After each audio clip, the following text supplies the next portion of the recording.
first hostage swapping that has taken place already in the Israel-Hamas truce.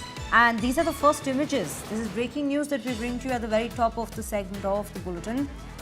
First image of the released hostage. 13 more living hostages are to be released by Hamas. More hostages to be freed from another side. Red across en route another side for the hostages. Israeli special forces, remember, are escorting these freed hostages. 7 have been released so far. 13 more living hostages are to be released. And these are the visuals of those who have already been released. 2 years since they've seen the light of day. It's freedom, it's homecoming for these 20 today. US President Donald Trump, amid all of this, has said everybody wants to be part of peace. Second ICRC convoy is also moving in Gaza to collect Israeli hostages from Hamas armed wing at the second exchange point. Officials involved in the operation have given this information to Reuters.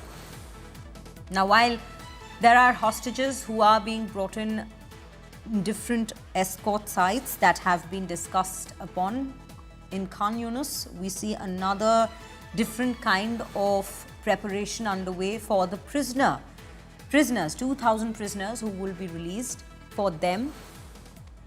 These are the visuals of the hostages who've been released so far,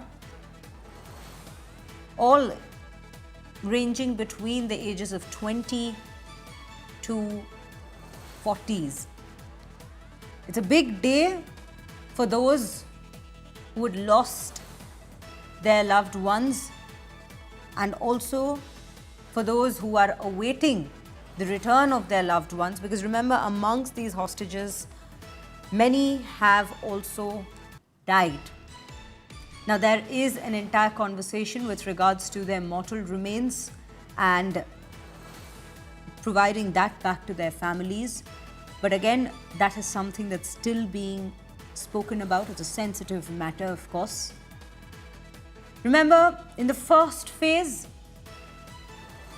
the hostage swap with the prisoner swap is extremely important. It is a very decisive part of this very truce that has been decided upon, or that has been mediated by Donald Trump, the comprehensive end to the Gaza war. Even back in January, when there was the peace deal being brokered, the peace deal being negotiated, there were a total of 33 hostages, roughly around 33 hostages that had been released.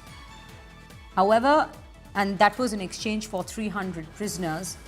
However, it wasn't the planning and the implementation of the phases, the planning of the phases weren't as definite back in January as is this time in October. And while we have been speaking to voices from Tel Aviv at this given point, there is a certain space, the hostage square in Tel Aviv, which is brimming with hope, which is brimming with emotions today, as the families, the friends of these hostages have all gathered there to welcome, and even the people of Israel have all gathered there to welcome these hostages, to welcome them and to bring them back home. And it's an emotional moment, both filled with tears as well as smiles. But what is important is to understand that there is hope in each and every one of those Israelis out there that we could see even as we were bringing you the visuals from Hostage Square, while we were speaking to a journalist from Hostage Square. There is renewed hope in them that this conflict, this historic conflict, might actually come to an end.